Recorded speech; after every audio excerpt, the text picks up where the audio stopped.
नमस्कार दोस्तों, जय जोहार। मैं कौशल तिवारी और बिहनिया संझा में आपका स्वागत है।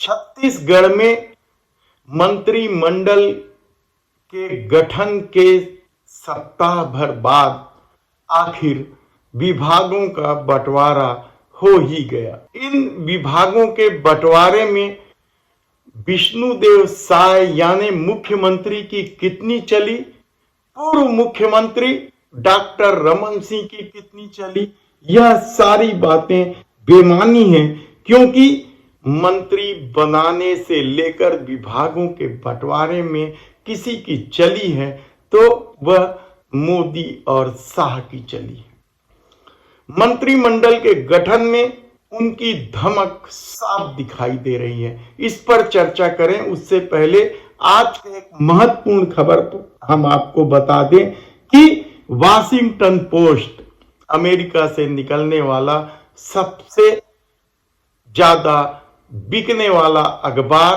वाशिंगटन पोस्ट ने खुलासा किया है कि पिछले दिनों एप्पल यानी आईफोन में जो जासूसी का अलर्ट जारी हुआ था वह पेगासस ही था और पेगासस की शर्त है कि वह केवल राज्य ही खरीद सकती है।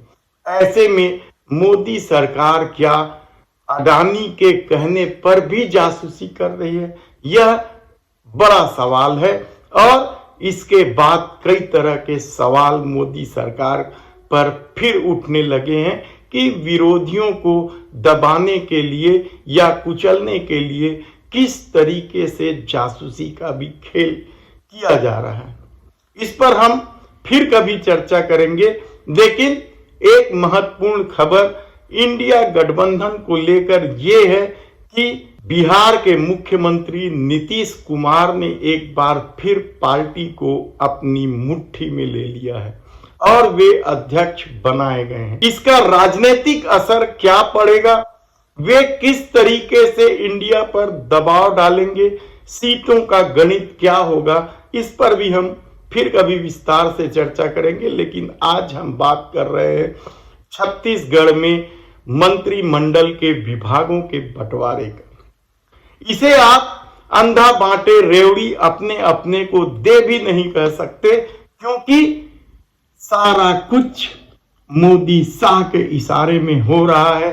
तब किसे क्या ओहदा मिला है, किसका ओहदा बहुत बड़ा है, कहना मुश्किल है।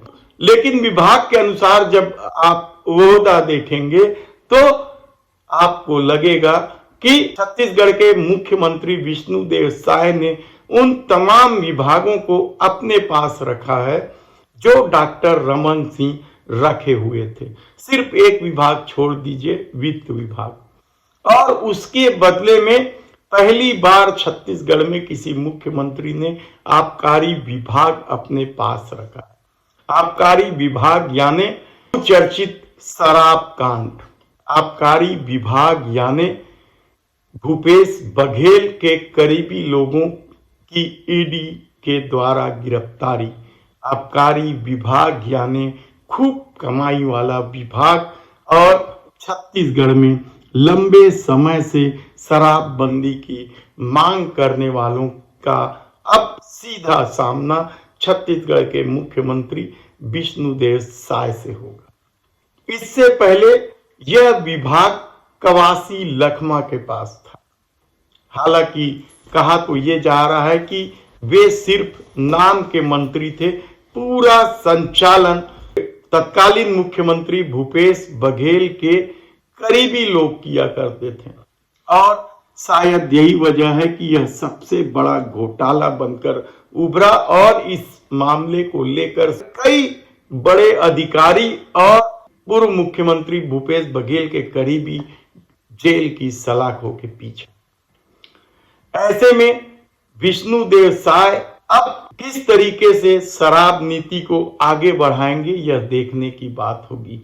लेकिन ओहदा बढ़ा है सबसे ज्यादा तो वह मोहम्मद अकबर को हराने वाले विजय शर्मा का। उन्हें गृह मंत्री, जेल मंत्री के साथ पंचायत विभाग भी दिया गया है।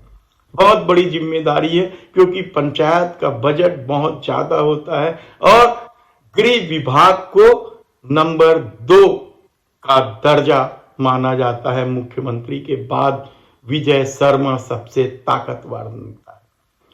तीसरे नंबर पर अप्रत्याशित रूप से वित्त मंत्रालय सौंपकर ओपी चौधरी का कद बढ़ा दिया गया। ओपी चौधरी यानी आईएएस से राजनीति में आने वाले, रायगढ़ से चुनाव जीतकर विधायक बनने वाले युवा नेता, उन्हें लेकर कई तरह के सवाल उठते रहे हैं और गृह मंत्री अमित शाह ने तो चुनाव प्रचार के दौरान भी कह दिया था कि ओपी चौधरी को बड़ा आदमी बनाया जाएगा, उसके अनुरूप उन्हें विभाग दिया गया है। यानी आईएएस की डिग्री का पूरा उपयोग करने के लिहाज से उन्हें कई महत्वपूर्ण ऐसे विभाग दिए गए हैं जो सरकारी कामकाज के तरीकों को भी ठीक कर सकने वाला होगा।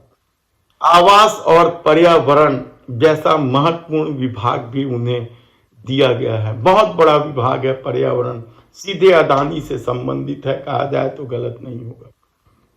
इसके बाद प्रदेश अध्यक्ष रहे अरुण साव, जिनके समर्थकों का दावा है कि अरुण साव की वजह से ही पार्टी सत्ता में आई है। ये अलग बात है कि खुलकर कोई नहीं बोलता, क्योंकि चुनाव में चेहरा तो देश के प्रधानमंत्री नरेंद्र मोदी।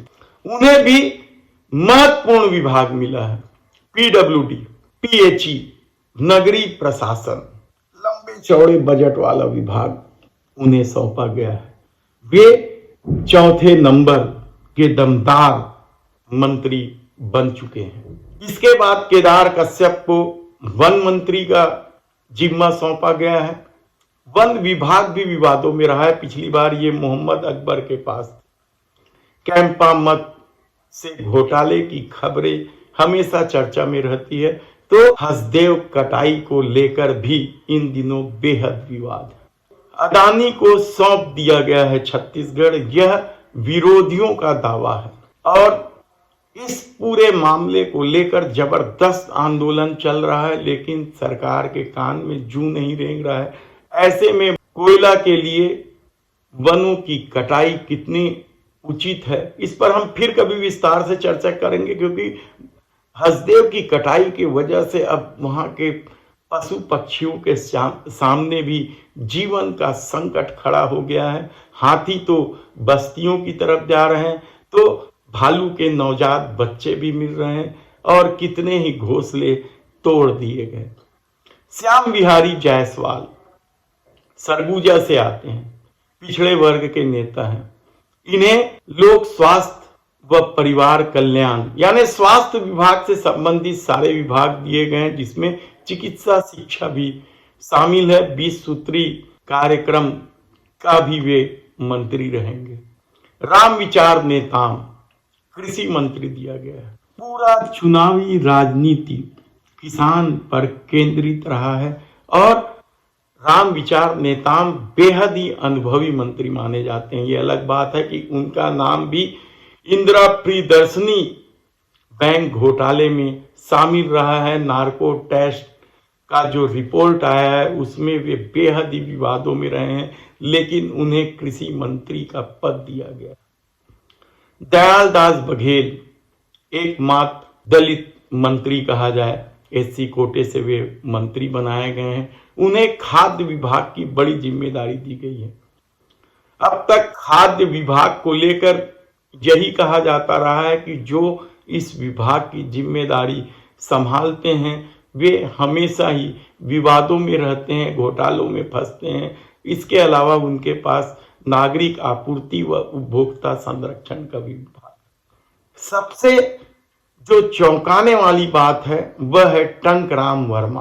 कई मंत्रियों के पीए रहे हैं, पहली बार बलौदा बाजार से विधायक बने हैं। उन्हें खेलकूद व युवा कल्याण के अलावा सबसे महत्वपूर्ण विभाग राजस्व विभाग दिया गया है। सीधा जनता से जुड़ा हुआ विभाग इसे इसलिए माना जाता है क्योंकि आम आदमी पटवारियों से बेहद त्रस्त होते हैं। यह विभाग टंकराम वर्मा को दिया गया है। देखना है कि वे किस तरीके से काम करते हैं। एकमात्र महिला मंत्री जिन्हें स्वाभाविक तौर पर उसी तरह का विभाग दिया गया है, महिला व बाल विकास तथा समाज कल्याण विभाग। उम्मीद थी कि उन्हें इसके साथ और भी विभाग दिया जाता, क्योंकि मोदी सरकार दावा करते रही है कि वे महिलाओं के सम्मान में खड़ी हैं, महिलाओं को आगे बढ़ा रहे हैं और 33% आरक्षण का बिल भी पास हो गया है। लेकिन न तो मंत्रिमंडल में ही महिलाओं को बहुत ज्यादा स्थान मिला और न ही विभागों में भी। लक्ष्मी राजवाड़े खड़गांव की विधायक है, पिछड़े वर्ग से आती हैं, नए नवेले पहली बार जीती हैं, लेकिन तेवर जबरदस्त है और मृदुभाषी भी है। देखना है कि वह महिला व बाल विकास समाज कल्याण को किस तरीके से चलाती है। इसके अलावा सबसे कद्दावर माने जाने वाले नेता, जिनके मंत्रिमंडल में लेने और नहीं लेने को लेकर भी कई तरह की चर्चा रही, और मंत्री बनने के बाद उनके समर्थक तो गृह विभाग से लेके पता नहीं कई बड़े बड़े विभाग उन्हें सौंप रहे थे। हालांकि उनकी दमदारी किसी से छिपी नहीं है, जबरदस्त दमदार नेता माने जाते हैं। कोई चुनाव वे नहीं हारे हैं, लगातार रायपुर दक्षिण से 8वीं बार विधायक चुने गए। रमन सरकार में 15 साल, पूरे 15 साल मंत्री रहे, कई महत्वपूर्ण विभाग रहा, लेकिन इस बार उन्हें गुरुजी बना दिया गया है। यानी स्कूल कॉलेज दोनों का शिक्षा विभाग उनके पास है। इसके अलावा उनके पसंदीदा विभाग संस्कृति और पर्यटन भी उनके पास है। संसदीय कार्य मंत्री भी उन्हीं के पास है। देखना है कि घोटालों से लेके कई तरह के विवादों में रहने वाले बृजमोहन अग्रवाल को जब गुरुजी बना दिया गया है, तो वे किस तरीके से अब शिक्षा विभाग में अपने अनुभवों को अंजाम देते हैं। अनुभव कई तरह के होते हैं और बृजमोहन अग्रवाल हर तरह के अनुभवी हैं। और अंतिम नाम जो है वो लखनलाल देवांगन का है। वाणिज्य व उद्योग और श्रम मंत्रालय उन्हें दिया गया है। पहली बार वे मंत्री बने हैं। देखना है कि क्या कुछ होता है। हमने पहले ही बताया था कि मंत्रिमंडल में 4 ऐसे चेहरे हैं जो रमन सरकार में मंत्री रहे। क्या कुछ हुआ, किसकी चली, आप समझ गए होंगे। धन्यवाद।